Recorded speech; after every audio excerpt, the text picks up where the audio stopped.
Hello everyone, চলো আগের দিনে নেই আজকে কিন্তু একটা খুব মজার ভিডিও নিয়ে এসেছি।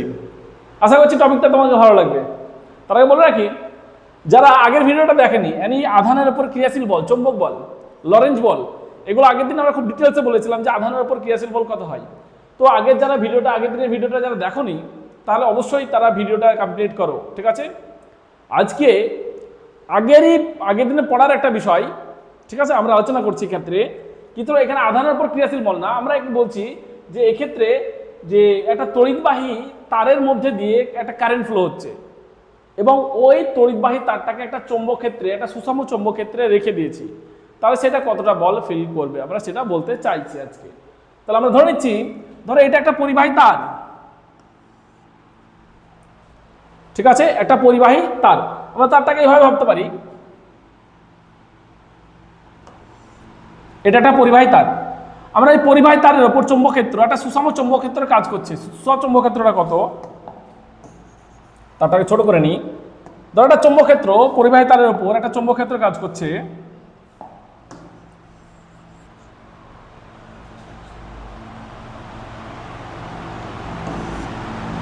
এই চৌম্বক ক্ষেত্রটা পরিবাহী তারের সঙ্গে আমরা ধরে নিচ্ছি থিটা কোণ করে আছে, মানে অ্যাঙ্গেলটা হচ্ছে এটা বি ভেক্টর এ বরাবর আছে। এই পরিবাহী তারের সঙ্গে কতটা অ্যাঙ্গেল করেছে, অ্যাঙ্গেলটা হচ্ছে আমাদের থিটা, ঠিক আছে? থিটা কোণে আমরা একটা পরিবাহী তারকে রেখেছি চৌম্বক ক্ষেত্রের সঙ্গে। এর মধ্যে যে কারেন্টটা ফ্লো হচ্ছে, সে কারেন্টটা ফ্লো হচ্ছে আই। কারেন্টটা ফ্লো হচ্ছে কত, আই। আমরা ধরে নিচ্ছি যে একটা ছোট্ট অংশ, এটা হচ্ছে ডিএল, এই অংশটা কত, ডিএল, এটা হচ্ছে ডিএল ভেক্টর। যেদিকে কারেন্ট সেদিকে ডিএল অভিমুখ ধরে নিচ্ছি, যেদিকে কারেন্টের ডাইরেকশন সেদিকে ডিএল অভিমুখ ধরতে হয়, তাহলে এটা হচ্ছে ডিএল। তাহলে ডিএল অংশ, এর মধ্যে আমরা ডিএল অংশের উপর কতটা বল ক্রিয়াশীল হচ্ছে আমরা দেখব। তার আগে আমরা ধরে নিচ্ছি যে ডিকিউ পরিমাণ আধান ডিটি সময়ে ডিএল দৈর্ঘ্য অতিক্রম করে।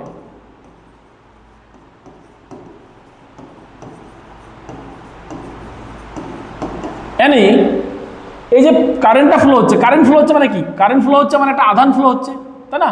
একটা আধান এর মধ্যে দিয়ে গতিশীল হচ্ছে, তারের মধ্যে একটা আধান ফ্লো হচ্ছে। তাহলে আমরা ধরেছি যে ডিএল মানে ডিকিউ পরিমাণ আধান এ ডিএল দৈর্ঘ্যকে ক্রস করছে কোন টাইমে, ডিটি সময়ে, ঠিক আছে, ডিএল দৈর্ঘ্য অতিক্রম করছে। তাহলে বলো তো বেগ কত লিখবো?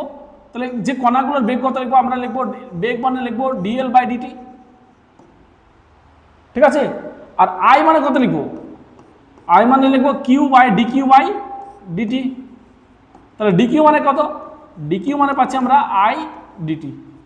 দেখো তাহলে আমরা বলতে জানি কি, যদি কিউ পরিমাণ আধান ভি বেগে বি সুষম চৌম্বক ক্ষেত্রে গতিশীল হয়, তাহলে আগের আমরা ভিডিওতে দেখেছিলাম, খুব আমরা লং ডিসকাশন করেছি। তাহলে আধানটার উপর ক্রিয়াশীল বল কত হয়েছে, কিউ ভি বি। তাহলে আমরা দেখো এখানে বলতে পারি যে একটা পরিবাহী তারের মধ্যে দিয়ে কারেন্ট ফ্লো হচ্ছে, মানে অবশ্যই ওই পরিবাহী তারের মধ্যে দিয়ে ইলেকট্রনের চলাচল হচ্ছে বা আধানের চলাচল হচ্ছে বলতে পারি। তাহলে এই ডিএল পরিমাণ দৈর্ঘ্যকে অতিক্রম করছে ডিটি টাইমে কত, কি পরিমাণ আধান, ডিকিউ পরিমাণ আধান। আর ওই ডিকিউ পরিমাণ আধান গতিশীল অবস্থায় আছে, আর ওই চৌম্বক ক্ষেত্রের মধ্যে আছে। তাহলে এর উপর ক্রিয়াশীল বল কত হবে? অতএব ডিকিউ আধানের উপর ক্রিয়াশীল বল কত লিখবো, ডিকিউ আধানের উপর ক্রিয়াশীল বল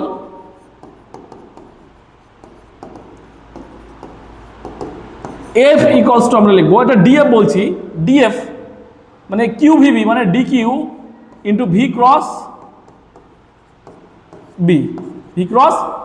বি। আমরা শুধুমাত্র যদি মানটার কথা বলি, চলো আমরা বলি, চলো কোনো অসুবিধা নেই। তাহলে ডিকিউ মানে কত, ডিকিউ থাক। ভি মানে কত লিখবো, ভি ভেক্টর মানে লিখবো আমরা, ভি ভেক্টর মানে লিখবো DL vector by DT into B vector. আমরা এটাকে কাজ করি, ডিকিউ বাই ডিটি কত লিখতে পারি,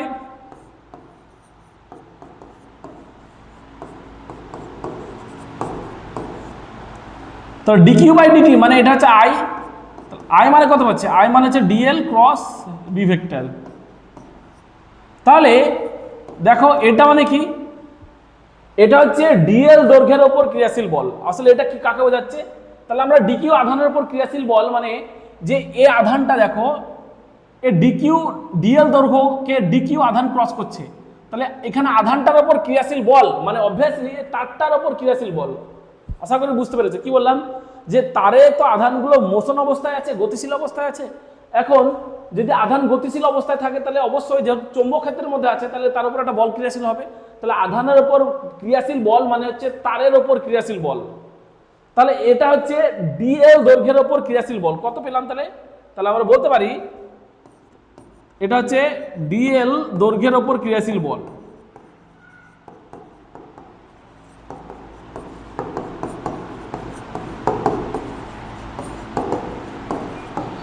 ক্রিয়াশীল বল, ঠিক আছে।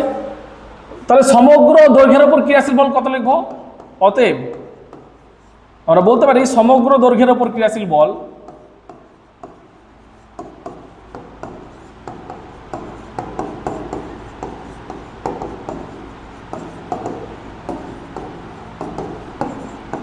F equals to আমরা ইন্ডিকেশন নিয়ে নেব I into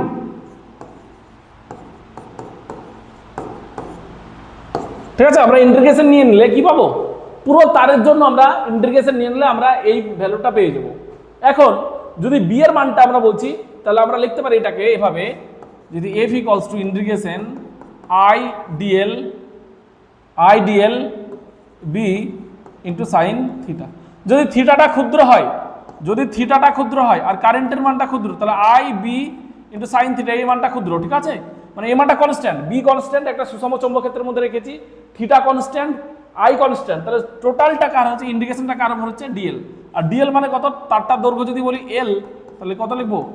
I B into sine theta into তারটার দৈর্ঘ্য যদি বলি এল তাহলে এটা পাচ্ছি, তাহলে এফ ইকুয়াল টু পাচ্ছি I B L sine theta, ঠিক আছে। I B L sine theta.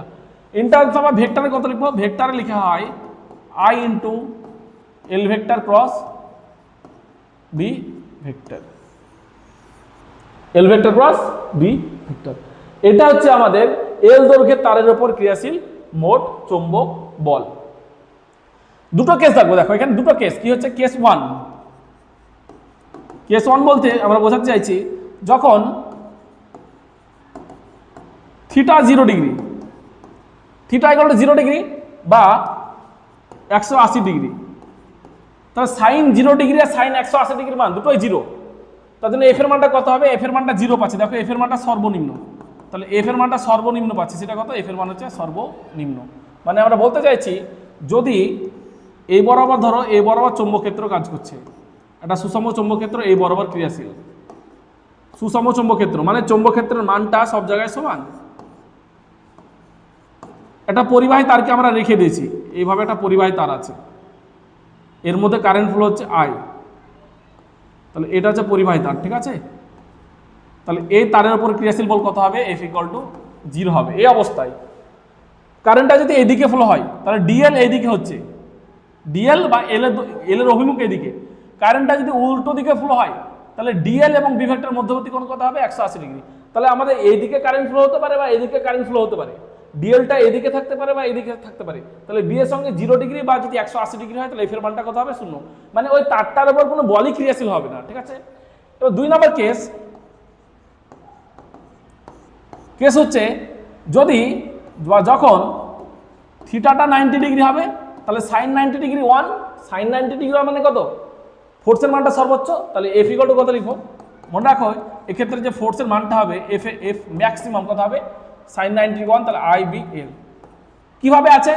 তাহলে চৌম্বক ক্ষেত্র এ বরাবর আছে আর পরিবাহী তারটাকে আমরা রাখছি এ বরাবর, পরিবাহী তারটাকে আমরা রাখছি এই বরাবর, পরিবাহী তারটাকে রাখছি, ঠিক আছে। তাহলে এইদিকে কারেন্ট ফ্লো হচ্ছে আই, তাহলে থিটা এখানে 90 ডিগ্রি, থিটা এখানে 90 ডিগ্রি, ঠিক আছে। তাহলে এটা হচ্ছে আমাদের ফোর্সের মান তখন কত? Maximum force IBL. তো একটা পরিবাহী তারের ওপর কখন ফোর্সটা চৌম্বক বলটা কখন ম্যাক্সিমাম হবে কখন মিনিমাম হবে এই কন্ডিশনটা অবশ্যই তোমাদেরকে মনে রাখতে হবে। থিটা ইকুয়াল টু 0 ডিগ্রি বা 180 ডিগ্রিতে তারের ওপর ক্রিয়াশীল বল 0, থিটা ইকুয়াল টু যখন আমাদের 90 ডিগ্রি, তখন ওই পরিবাহী তারটির উপর ক্রিয়াশীল বল কত? সর্বোচ্চ। তাহলে এটা হচ্ছে সর্বোচ্চ বা সর্বনিম্ন হওয়ার শর্ত। ঠিক আছে,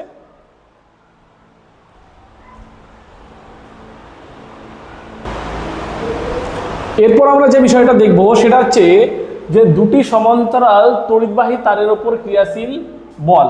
ঠিক আছে, আমরা এটা দেখব, মানে দুটো পরিবাহী তার পরস্পর সমান্তরাল অবস্থায় আছে, দেখো এই চিত্র মতো পরস্পর সমান্তরাল অবস্থায় আছে, পিকিউ এবং আরএস দুটো পরিবাহী তার, এবং পিকিউ এর মধ্যে কারেন্ট ফ্লো হচ্ছে I1 এবং আরএস এর মধ্যে কারেন্ট ফ্লো হচ্ছে I2। তাহলে দুটো পরিবাহী তার যদি পরস্পর সমান্তরাল থাকে তাহলে তার উপর ক্রিয়াশীল বল কত হবে, মানে এই তড়িৎবাহী তারের উপর ক্রিয়াশীল বল আমরা বের করব। ঠিক আছে, আমাদের এখন এই বিষয়টা দেখব। তাহলে প্রথমে হচ্ছে যখন প্রবাহ সমমুখী, মানে কারেন্টে যখন পরিবাহী তারের মধ্যে দিয়ে যখন কারেন্ট এখন একই দিকে ফ্লো হবে, এই অবস্থায় আমরা পরিবাহী তারের উপর ক্রিয়াশীল বলটা দেখব। প্রথম দেখো এটা যে পিকিউ তারের জন্য আমরা চৌম্বকক্ষেত্র, একটা চারিদিকে একটা চৌম্বকক্ষেত্র তৈরি হবে। আমরা বলেছিলাম যে পরিবাহী তার যখন একটা কারেন্ট পরিবাহী তারের মধ্যে কারেন্ট ফ্লো হয় তখন চারপাশে একটা চৌম্বকক্ষেত্র তৈরি হয়, তাই না? তো পরিবাহী তার থেকে তার সমকোণে আর দূরত্বে এই পয়েন্টে একটা অসীম পরিবাহী তার, অবশ্যই এটা দুটি সমান্তরাল, এটা দীর্ঘ হবে, হ্যাঁ দীর্ঘ, মানে অসীমও ভাবতে পারো।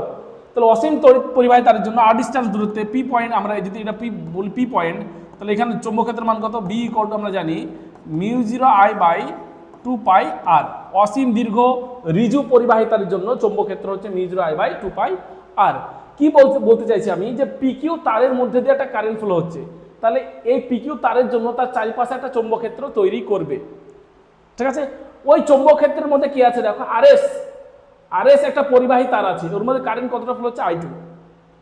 তাহলে ওই এর সৃষ্ট চৌম্বকক্ষেত্রের মধ্যে এই পরিবাহী তারটা আছে এবং এই পরিবাহী তারের মধ্যে একটা কারেন্ট ফ্লো হচ্ছে। তাহলে আমরা আগে বললাম, আগের কেসে যখন একটা পরিবাহী তারকে একটা চৌম্বকক্ষেত্রের মধ্যে রাখবো এবং ওই পরিবাহী তারের মধ্যে যদি কারেন্ট ফ্লো হবে তাহলে তার মধ্যে ক্রিয়াশীল বল কত হবে? তাহলে আমরা বললাম, এখনই বললাম যে F = IBL sin থিটা। আমরা এই কনসেপ্টটা ইউজ করব, এই দুটো ফর্মুলা আমরা এই ক্ষেত্রে ইউজ করব। ঠিক আছে, তাহলে আমরা এটা জানলাম কি, যে অসীম দীর্ঘ ঋজু তারের জন্য আমরা আর ডিস্টেন্স দূরত্বে চৌম্বকক্ষেত্রের মান μ0I/2πr, এবং কোনো কোনো একটা এল দৈর্ঘ্যের পরিবাহী তারের উপর ক্রিয়াশীল বল হচ্ছে F = IBL sin থিটা। আমরা এই কনসেপ্টটা দেখব। ঠিক আছে, তাহলে দেখো আমরা কি বললাম, তো পিকিউ পরিবাহী তারটা তার চারপাশে চৌম্বকক্ষেত্র তৈরি করবে। আমরা ডি ডিস্টেন্স, এই তারের মধ্যে সেপারেশনটা কত? ডি। তাহলে এই ডি ডিস্টেন্স মানে বলছি যে এই পরিবাহী তার থেকে এই পরিবাহী থেকে ডি ডিস্টেন্সের উপর এই আরএস তারের উপর ক্রিয়াশীল বল কোন দিকে, মানে চৌম্বকক্ষেত্র কোন দিকে হবে দেখে নিই। তাহলে আমরা কি বলেছিলাম, একটা বুড়ো আঙুল ধরো, তাহলে একটা আমরা এইভাবে ভাবি, তাহলে কারেন্ট ফ্লো হচ্ছে I, তাহলে এই পাশে এইদিকে চৌম্বকক্ষেত্র হবে বোর্ডের ভেতরের দিকে, এইদিকে বুড়ো আঙুল ধরবো। তাহলে আমরা যদি এটা মুঠো করি, এভাবে মুঠো করি, তাহলে আঙুলটা দেখো, আঙুলগুলো এই বাকি চারটে আঙুল বোর্ডের ভিতরে ঢুকছে। তাহলে এইদিকে ভেতরে কত? তাহলে এইদিকে চৌম্বকক্ষেত্র বোর্ডের ভেতরের দিকে, আর এখানে বোর্ডের বাইরের দিকে লম্বভাবে, এটা ভেতরের দিকে আমরা লম্বভাবে, বাইরের দিকে লম্বভাবে, তাই না? তাহলে এটা দেখি, আমরা এটা জানি, তো এই কনসেপ্টটা আমরা এখানে ইউজ করছি। তাহলে এই পয়েন্টে চৌম্বকক্ষেত্র এই তারের জন্য কত হবে? এখানে আমরা এই তারের উপর আমরা ভেতরের দিকে চৌম্বকক্ষেত্র কাজ করবে, তারের উপর ভেতরের দিকে একটা চৌম্বকক্ষেত্র কাজ করছে। সেই চৌম্বকক্ষেত্রটাকে আমরা বলছি যে এটা বলছি বি ভেক্টর এদিকে কাজ করছে, সেটা কত হচ্ছে? ইনসাইড। সে বি এর মানটা কত? তাহলে এটা কার জন্য চৌম্বকক্ষেত্র? পিকিউ এর জন্য, তার জন্য এটা বি পিকিউ বলছি, পিকিউ তারের জন্য এখানে চৌম্বকক্ষেত্র কত হবে? এই মানটা আমরা লিখবো বি ইকুয়ালস টু, অসীম তারের জন্য কত হয়? বি পিকিউ কত লিখবো? μ0I/2πr, তাহলে μ0I1/2π, আর এর জায়গায় কত লিখবো আমরা? আর এর জায়গায় লিখবো ডি। আশা করছি বুঝতে পেরেছ। তাহলে এই পরিবাহী তারের জন্য এই পরিবাহী তারের উপর চৌম্বকক্ষেত্র আমরা পেয়ে গেলাম, সেটা কোনটা? তারের ভেতরের দিকে। ঠিক আছে, তাহলে আমরা আগের দিন বলেছিলাম, আগের লেকচারে কি ছিল আমাদের, আগে আমি কিছুক্ষণ পরেই বললাম যে একটা পরিবাহী তার যদি ওর মধ্যে দিয়ে কারেন্ট ফ্লো হয় এবং সেটাকে একটা চৌম্বকক্ষেত্রের মধ্যে রেখে দিই, তাহলে ওই পরিবাহী তারটা একটা বল ফিল করবে, সেটা কত? IBL। তাহলে দেখো এই পরিবাহী তারের মধ্যে কারেন্ট ফ্লো হচ্ছে I2, আর এটা একটা চৌম্বকক্ষেত্রের মধ্যে আছে কত? BPQ, এই চৌম্বকক্ষেত্রের মধ্যে আছে, তাহলে অবশ্যই এটা একটা বল ফিল করবে। কতটা বল ফিল করবে? তাহলে আমরা কি জানি, তাহলে আমরা এখানে বলবো যে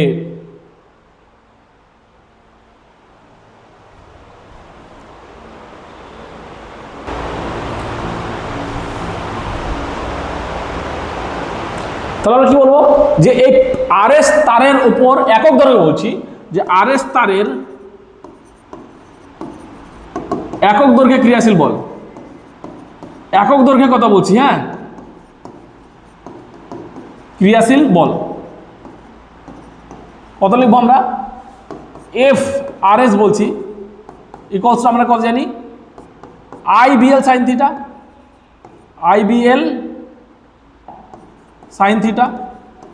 দেখো এটা কি হচ্ছে, আই মানে কত, এই পরিবাহী কারেন্টটা কত, আই টু, তাহলে আই জায়গায় লিখবো আমরা আই টু, বি এর জায়গায় লিখবো বিপি কিউ, আর তারের দৈর্ঘ্যটা কত, ওয়ান, একক দৈর্ঘ্যে বলছি তার জন্য দৈর্ঘ্যটা কত, ওই তারের একক দৈর্ঘ্যে ক্রিয়াশীল বল তার জন্য ওয়ান ইন্টু সাইন থিটা। আচ্ছা সাইন থিটা কত পাচ্ছি দেখো, থিটার মানটা কত, এখানে থিটার মানটা যেটা দেখবো সেটা হচ্ছে যে আমাদের থিটার মানটা 90 ডিগ্রি। কারণ কি, কারণ বলে রাখি এটা হচ্ছে আমাদের আরএস তার, কারেন্টটা ফ্লো হচ্ছে এইদিকে, তাহলে ডিএল এইদিকে, আর চৌম্বক ক্ষেত্র কাজ করছে আমাদের বোর্ডের ভেতরের দিকে, মানে আসলে এইভাবে দেখো এটা হচ্ছে আমাদের আরএস তার, এদিকে কারেন্ট ফ্লো হচ্ছে, তাহলে ডিএল এইদিকে হবে, আর আরএসটা বোর্ডের ভেতরে, মানে বোর্ডের ভেতর মানে এইভাবে দেখাচ্ছে, হ্যাঁ বোর্ডের ভেতরে, তাহলে অ্যাঙ্গেল কত 90 ডিগ্রি। ঠিক আছে, ডিএল বা এল এবং বি এর মধ্যবর্তী কোণ কত 90 ডিগ্রি, তাহলে আমরা এটা লিখবো তার জন্য 90 ডিগ্রি। তাহলে কত হচ্ছে সাইন 90 ডিগ্রি 1, তাহলে I two R BP Q মানে কত মিউ0 I1 বাই 2 পাই ডি। এটা একটা সাজিয়ে নিচ্ছি, মিউ0 বাই 4 পাই করলাম, নিচে 2 দিয়ে গুণ করলাম, তাহলে উপরে 2 চলে আসছে, 2 I1 I2 বাই ডি। এটা হচ্ছে আরএস তারের একক দৈর্ঘ্যে ক্রিয়াশীল বল। মাথায় রাখো এটা একক দৈর্ঘ্যের কথা বলছি, ভুল হয় না জানো, একক দৈর্ঘ্যে মানে প্রতি মিটারে ক্রিয়াশীল বল হচ্ছে আমাদের এটা। তাহলে বলের অভিমুখ কোন দিকে হবে, এই যে এটা একটা বল, এই বলটা তো একটা ভেক্টর রাশি, বলের অভিমুখ কোন দিকে হবে, তাহলে এই তারের উপর ক্রিয়াশীল বল কোন দিকে হবে আমরা এর জন্য ইউজ করব, আমরা বলেছিলাম তোমাদেরকে যে ডান হাতের তালু নিয়ম, রাইট হ্যান্ড পাম রুল। পাম রুলটা কি ছিল, যে দিক চৌম্বক ক্ষেত্র, এই 4টে আঙ্গুল চৌম্বক ক্ষেত্রকে নির্দেশ করবে, এটা চৌম্বক ক্ষেত্রের দিক, আর এটা হচ্ছে আমাদের কি, এটা কারেন্টের দিক বা আমাদের যে আধানটা যেদিকে গতিশীল হচ্ছে সেই দিক। তাহলে এটা মনে রাখো বুড়ো আঙুল কারেন্টের দিককে নির্দেশ করবে, বুড়ো আঙুল কারেন্টের দিককে নির্দেশ করবে, আর আমাদের 4টে আঙ্গুল নির্দেশ করবে চৌম্বক ক্ষেত্রের দিককে। তাহলে হাতের তালুর উপর আমরা একটা লম্ব টানবো, তার লম্বটা হচ্ছে, লম্ব যেদিকে হবে সেটা হচ্ছে এফ এর অভিমুখ। তাহলে আমাদের চৌম্বক ক্ষেত্র কোথায়, এই তারের উপর চৌম্বক ক্ষেত্র বললাম বোর্ডের ভেতরের দিকে, বোর্ডের ভেতরের দিকে। কারেন্টটা কোন দিকে ফ্লো হচ্ছে দেখো, তার চৌম্বক ক্ষেত্র বোর্ডের ভেতরের দিকে, আর কারেন্টটা বুড়ো আঙুল দিকে ধরছি, কারেন্টটা আর থেকে এসের দিকে বুড়ো আঙুল। তাহলে এর উপর একটা লম্ব যদি টানি, হাতের তালুর উপর লম্ব, তাহলে কোন দিকে হচ্ছে, হাতের তালুর উপর যদি লম্ব টানি, হাতের তালুর উপর লম্ব টানছি দেখো, তাহলে হচ্ছে আমাদের কোন দিকে, আর এ পি কিউ এর দিকে। তাহলে এই দিকে একটা ফোর্স কাজ করবে, ফোর্সটা কোন দিকে, ফোর্সটা এই দিকে, সরি এটা আর এস হবে, পি কিউ এর দিকে হবে। ঠিক আছে, আশা করছি বুঝতে পেরেছো। এবার দেখো যে এ আরএস তারের কি হচ্ছে, আরএস তারের একটা কারেন্ট ফ্লো হচ্ছে, তার জন্য এই আরএস তারের জন্য এর মতো সিমিলারলি পি কিউ এর মতো একটা চারিদিকে চৌম্বক ক্ষেত্র তৈরি করবে। তাহলে আরএস তারের জন্য এই পয়েন্টে আমরা, এই পয়েন্টে চৌম্বক ক্ষেত্র কোন দিকে হবে, তাহলে আমরা আরএস তারের দিকে আমরা বুড়ো আঙুল ধরছি, এই তারের উপর আসছে, তাহলে এটা মুঠো করছে, এভাবে মুঠো যদি করি তাহলে আমরা এই পয়েন্টে চৌম্বক ক্ষেত্র বাইরের দিকে হবে। ঠিক আছে, এই বাইরের দিকে কেন, আমরা এখনই বললাম যে এর একটা পরিবাহী তার, যদি উপর থেকে নিচের দিকে কারেন্ট ফ্লো হয় তাহলে এদিকে চৌম্বক ক্ষেত্র ভেতরের দিকে, আর এর জন্য চৌম্বক ক্ষেত্র বাইরের দিকে। তাহলে এখানে কি দেখতে পাচ্ছ, তাহলে আমরা এখান থেকে একটা জিনিস দেখতে পাচ্ছি যে আরএস তারের জন্য যে চৌম্বক ক্ষেত্রটা কার উপর, পি কিউ এর উপর, কোন দিকে হবে, তাহলে এটা এই পয়েন্টে, তাহলে ভেতরের দিকে হবে, সরি বাইরের দিকে, তাহলে এই পয়েন্টে চৌম্বক ক্ষেত্রটা আমাদের বাইরের দিকে। ঠিক আছে, তার জন্য আমরা বলছি ডট। ঠিক আছে, এটা হচ্ছে বাইরের দিকে চৌম্বক ক্ষেত্র, মানে চৌম্বক ক্ষেত্রকে যদি আমরা এভাবে দেখিয়ে দিই, আমি এটা মুছে ফেললাম,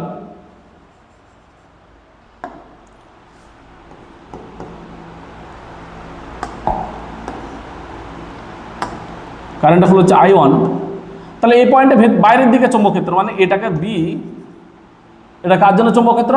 RS এর জন্য। হ্যাঁ, RS তারে কারেন্টটা ফ্লো হচ্ছে তার জন্য, এটা লিখবো আউটসাইড। আউটসাইড বাইরের দিকে মানে কি, এটা হচ্ছে এই দিকে, এই বরাবর, ঠিক আছে, এই বরাবর বাইরের দিকে। ওকে, তাহলে বলো আমাকে কি হবে, দেখো তাহলে এই তারটা একটা বল ফিল করবে, তাহলে BRSটা কত লিখবো? তো একইভাবে BRS তারের জন্য বলছি, হ্যাঁ RS তারের জন্য, RS তারে যে কারেন্টটা ফ্লো হচ্ছে তার জন্য চৌম্বক ক্ষেত্র BRS কত লিখবো? μ0I2 by 2πd। একই ফর্মুলা, জাস্ট এখানে আয়নের জায়গায় কত, এখানে আয়ন ছিল, এখানে I2 হয়ে যাবে।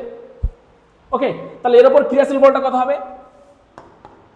F PQ, PQ বলটা কত ফিল করবে সেটা লিখবো আমরা, এটা ভেক্টর চিহ্ন দেওয়ার দরকার প্রয়োজন নাই। কত লিখবো? একই ফর্মুলা, সেম কত, তাহলে আমরা লিখবো একক দৈর্ঘ্যে, বলছি একক দৈর্ঘ্যে ক্রিয়াশীল বল, সেটা হচ্ছে আমরা I1 ইন্টু B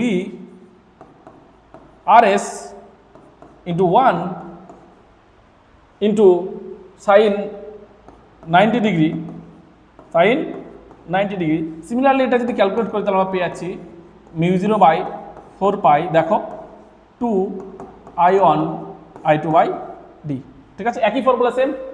তাহলে এই তারটা একক দৈর্ঘ্যে যে বল অনুভব করবে, সিমিলারলি PQ তারটা একক দৈর্ঘ্যে সেম বল অনুভব করবে। তাহলে এটা হচ্ছে একক দৈর্ঘ্যে ক্রিয়াশীল বলের রাশিমালা। তাহলে এখন আমি এর অভিমুখটা দেখতে চাইছি যে PQ কোন দিকে বলটা ফিল করবে। তা দেখি আমরা, তার জন্য সে রাইট হ্যান্ড পাম রুল লাগাবো, ঠিক আছে। তো চৌম্বক ক্ষেত্রে দেখো আমাদের কি হচ্ছে, চৌম্বক ক্ষেত্র বাইরের দিকে আর কারেন্টটা হচ্ছে P থেকে Q এর দিকে। তাহলে এইভাবে ধরলাম আমরা, এটা হচ্ছে চৌম্বক ক্ষেত্রের বাইরের দিক, কারেন্টটা ডাইরেকশন P থেকে Q এর দিকে। তাহলে এরপর হাতের তালুর উপর একটা লম্ব ড্র করছি, হাতের তালুর উপর লম্ব। তাহলে হাতের তালুর উপর যদি লম্ব ড্র করি তাহলে লম্বটা আবার এদিকে হচ্ছে, আবার দেখাই আমরা, আবার দেখাচ্ছি না হলে। চৌম্বক ক্ষেত্র বোর্ডের বাইরের দিকে,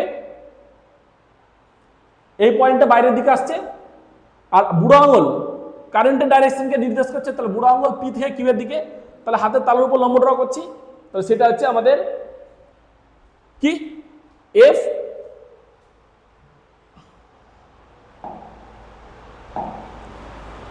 FPQ, ঠিক আছে, FPQ। তাহলে আমরা কোন দিকে হচ্ছে, ফোর্সটা হচ্ছে অ্যালং RS এর দিকে, ঠিক আছে। আর এটা কত লিখবো, অ্যালং, যদি আমরা এখানে ভেক্টর দিয়ে দিই তাহলে মেনশন করে দিতে হবে অ্যালং PQ এর দিকে ফোর্সটা কাজ করছিল, ঠিক আছে।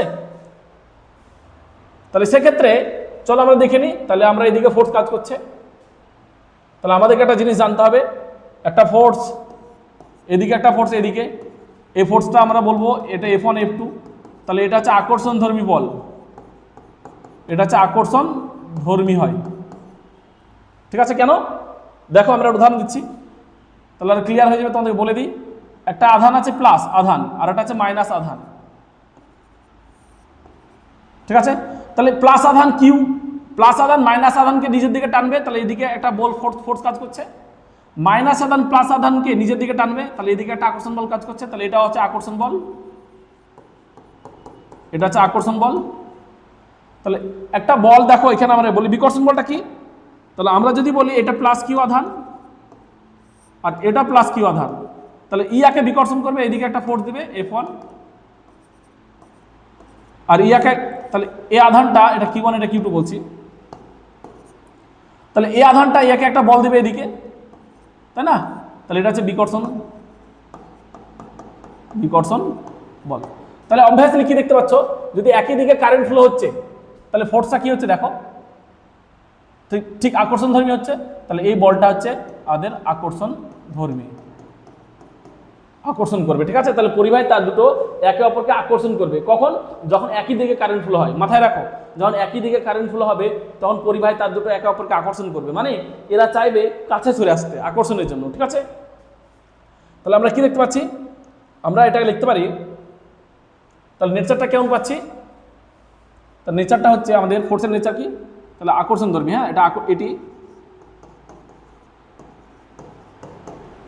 এটি একটি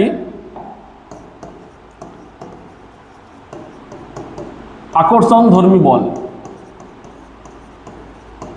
ঠিক আছে, আমরা পুরো লিখে দিলাম। তাহলে এটা একক দৈর্ঘ্যে মনে রাখো। যদি বলে যে এল দৈর্ঘ্যে কত হবে, একটা নির্দিষ্ট যদি দৈর্ঘ্য বলে দেয় তাহলে আমরা মাল্টিপ্লাই করে দেবে। ঠিক আছে, যদি বলি এল দৈর্ঘ্যে কত হবে তাহলে আমরা লিখে দিই। না হলে তাহলে এল দৈর্ঘ্যে ক্রিয়াশীল বল, যে কোনো একটা বল বলছি, ক্রিয়াশীল বল কত লিখবো, যে কোনো একটা তারের জন্য বলছি, তার জন্য এখানে এফ দিয়ে দিলাম, μ0/4 পাই 2 আয়ন I2 by D into L. যদি এলটা সেন্টিমিটারে থাকে তাহলে মিটারে কনভার্ট করবে, এলটা বেশিরভাগই সেন্টিমিটারে থাকে কোশ্চেনে, তাহলে মনে রাখো এলটা যদি সেন্টিমিটারে থাকে তাহলে অবশ্যই সেটা কিসে কনভার্ট করব, মিটারে কনভার্ট করে নেবো, এটা অবশ্যই ভুলো না জানো। তাহলে কি বললাম, ওই ইকুয়েশনটা হচ্ছে একক দৈর্ঘ্যের উপর ক্রিয়াশীল বল, তাহলে এটা হচ্ছে এল দৈর্ঘ্যের উপর ক্রিয়াশীল বল, এবং এলটা কি বললাম, এলটা যদি সেন্টিমিটারে থাকে, বেশিরভাগই সেন্টিমিটারে থাকে, তাহলে মিটারে কনভার্ট করে নেবে। ঠিক আছে, এবার আমরা প্রথমে এটা 2 নম্বর বি যেটা দেখবো সেটা হচ্ছে যে প্রবাহ যখন বিপরীতমুখী, তড়িৎ প্রবাহ অবশ্যই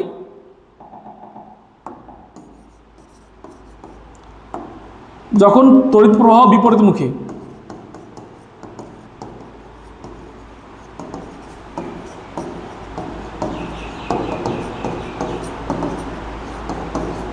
কি হবে দেখি আমরা।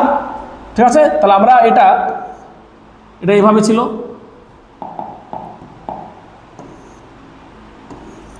তাহলে আমরা কারেন্টটাকে এটাকে ধরছি I1, আর এটাকে কারেন্টের ডাইরেকশন ধরেছি আমরা I2 উল্টো দিকে। ঠিক আছে, তাহলে এর জন্য চৌম্বক ক্ষেত্র অবশ্যই আমরা ভেতরে হবে, এটা তো কোনো নাই, এটা চেঞ্জ নাই। এবার দেখো চৌম্বক ক্ষেত্র ভেতরের দিকে, তাহলে আমরা চৌম্বক ক্ষেত্র ভেতরের দিকে, তাহলে এটা হচ্ছে ভেতরের দিকে চৌম্বক ক্ষেত্র, কারেন্টটা নিচে, তার জন্য বুড়ো আঙুল নিচে নেমে গেছে, তাহলে এর উপর যদি আমরা একটা লম্ব ড্র করি হাতের তালুর উপর, তাহলে ফোর্সটা কোন দিকে হচ্ছে, তাহলে অবভিয়াসলি এইদিকে ফোর্সটা হচ্ছে, এইদিকে ফোর্সটা হচ্ছে কোন তারটা, এটা হচ্ছে PQ, এটা হচ্ছে RS, তাহলে FRSটা আমাদের এইদিকে হচ্ছে। বুঝতে পেরেছো আশা করি। তাহলে দেখো এবার এই যে দেখতে পাচ্ছ কারেন্টের ডাইরেকশনটা কিন্তু এখানে অভিমুখটা উল্টে গেছে, তার জন্য এই পয়েন্টে চৌম্বক ক্ষেত্র প্রথমে বাইরের দিকে ছিল, কারেন্টের ডাইরেকশন উল্টে গেছে, তাহলে অবভিয়াসলি এই পয়েন্টে চৌম্বক ক্ষেত্র কোন দিকে হবে, আমাদের এটা চৌম্বক ক্ষেত্রের ভেতর দিকে হবে, কারণ কারেন্টের ডাইরেকশনটা কি হয়েছে, উল্টে গেছে। তো চৌম্বক ক্ষেত্র এখানে ভেতর দিকে, কারেন্টটা উপরের দিকে। দেখো সিমিলারলি বলছি কারেন্টটা, দেখো চৌম্বক ক্ষেত্রের ভেতর দিকে আমরা এইভাবে ধরলাম, এইভাবে ধরছি চৌম্বক ক্ষেত্রের ভেতরের দিকে, আর কারেন্টটা কি উপরের দিকে, পি থেকে কিউ এর দিকে, বুড়ো আঙুলের দিকে ধরছি, তাহলে ফোর্সটা কোন দিকে হচ্ছে, ফোর্সটা আমাদের হয়ে যাচ্ছে আমাদের এই বরাবর ফোর্স। ঠিক আছে, তাহলে আমাদেরকে অবভিয়াসলি বুঝতে পারছি, তাহলে আমরা এই যে ফোর্সটা দেখতে পাচ্ছ সেইটা হচ্ছে আমাদের FPQ এইদিকে। কিন্তু মনে রাখো এই দুটো ফোর্স কিন্তু না, এই দুটো ফোর্স কিন্তু একই লাইনে থাকবে, এই দুটো ফোর্সের সংযোজক সরলরেখা একই লাইনে হবে। ঠিক আছে, একই লাইনে হতে হবে। তাহলে এটা কেমন ফোর্স, অবভিয়াসলি আমরা দেখতে পাচ্ছি যদি কারেন্ট বিপরীত দিকে চলে, কোনো একটা দুটো সমান্তরাল পরিবাহীর মধ্যে দিয়ে যদি কারেন্টটা বিপরীত দিক দিয়ে চলে, মানে বিপরীতমুখী হয়, তাহলে তার দুটো পরস্পরকে বিকর্ষণ করবে। তাহলে বিপরীত মুখের জন্য বিকর্ষণ, এভাবে মনে রাখবে, বিপরীত বিপরীত বয়সী বিকর্ষণ, তাহলে এটা অবশ্যই তারটা কি করবে, বিকর্ষণ করবে, বিকর্ষণ ধর্মী এই ফোর্সটা। ঠিক আছে, কোন ফোর্সটা, FPQ আর FRS, এটা হচ্ছে বিকর্ষণ ধর্মী। ঠিক আছে, মাথায় রাখো। তো সিমিলারলি এর জন্য ইকুয়েশন একই পাবো, এটার জন্য দেখো ইকুয়েশনের মানটা কোনো চেঞ্জ হবে না, ইকুয়েশনে যা আগে পেয়েছিলাম FRS FPQ সেম থাকবে। ঠিক আছে, একই জিনিস। আর এটা বলে দিই, জেনে রেখো নোটস, খালি কি সমান্তরাল তার হলেই হবে না, যদি তির্যক থাকে এরকম ভাবে, যদি তির্যক মুখী হয়, তির্যক মুখী, এটা I1 এটা I2, তাহলে একই দিকে যাচ্ছে কারেন্টটা। ঠিক আছে, কোনো একটা পয়েন্টে গিয়ে মিট করবে, তাহলে এটা হচ্ছে আকর্ষণ ধর্মী, আকর্ষণ ধর্মী। ঠিক আছে, যদি কারেন্টটা এরকম হয় তাহলে এটা কি হবে আমাদের, অবভিয়াসলি বিকর্ষণ ধর্মী, বিকর্ষণ ধর্মী। তাহলে আকর্ষণ বল এবং বিকর্ষণ বলের মান বের করলাম, কোন দিকে বলটা কাজ করছে, কোনটা আকর্ষণ ধর্মী কোনটা বিকর্ষণ ধর্মী, পুরো ডিটেলস তোমাদেরকে আমি বলে দিয়েছি। আশা করছি এখান থেকে কোনো কনসেপ্ট ছুটে যায়নি এবং তোমাদের ছুটবে না। তোমরা যদি পুরো জিনিসটাকে একবার আয়ত্ত করে নিতে পারো তাহলে দেখবে আর জীবনে কোনোদিন ভুলবে না, কারণ তোমাকে এমন সহজ সরল ভাষায় আমি ডিসকাস করে দিয়েছি যেটা তোমাদের সারা জীবন মনে রাখার জন্য। মনে রাখো, তো খুবই সুন্দরভাবে তোমাদেরকে আমি বুঝিয়ে দিয়েছি, আশা করছি তোমরা এটা ভালোভাবে রেডি করে নেবে। আমি আর লেকচার বাড়াচ্ছি না, লম্বা করছি না, আমি জাস্ট এখানে শেষ করছি। আবার পরবর্তী আমরা অন্য ভিডিও নিয়ে দেখা হবে। ঠিক আছে, আজকের জন্য টাটা।